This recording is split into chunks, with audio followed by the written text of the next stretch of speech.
रोज़ा रखने से सेहत के बहुत से फ़वाइद हो सकते हैं, जिनमें दिल की सेहत, दिमागी अफ़ाल और ब्लड शुगर कंट्रोल में बेहतरी शामिल है। ये वज़न में कमी और दायमी बीमारियों के ख़तरे को कम करने में भी मदद कर सकता है। दिल की सेहत ब्लड प्रेशर और कोलेस्ट्रॉल की सतह को कम करती है। दिल की बीमारी के ख़तरे को कम करती है और आराम दिल की शरह को बेहतर बनाती है। दिमागी फ़ेल इल्मी अफ़ाल को बेहतर बनाता है, न्यूरोडिजनरेटिव बीमारियों से बचाता है, दिमागी नुकसान को कम करता है और फालिज के बाद फ़ाल बहाली को बढ़ाता है। ब्लड शुगर कंट्रोल इंसुलिन की हसासियत को बढ़ाता है, फास्टिंग ग्लूकोज और फास्टिंग इंसुलिन को कम करता है और इंसुलिन की मुज़ाहमत को कम करता है। वज़न में कमी और चर्बी में कमी में मदद मिल सकती है।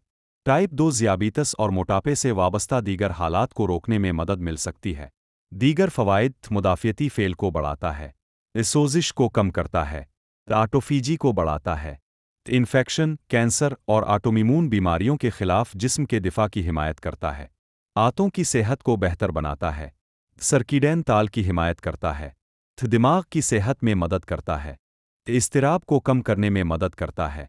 रोज़ा सेलुलर की मुरम्मत, पट्ठों में इजाफ़ा और इंसानी नमू के हार्मोन HGH की सतह को बढ़ा सकता है। रोज़े की कुछ अक़साम में वक्फ़े से रोज़ा रखना शामिल है, जिसमें हर दिन मुकर्ररा घंटों के लिए रोज़ा रखना शामिल है। अगर आपको वीडियो पसंद आए तो मज़ीद वीडियोज़ के लिए सब्सक्राइब करना ना भूलें। Thank you for watching Daily Drug Info.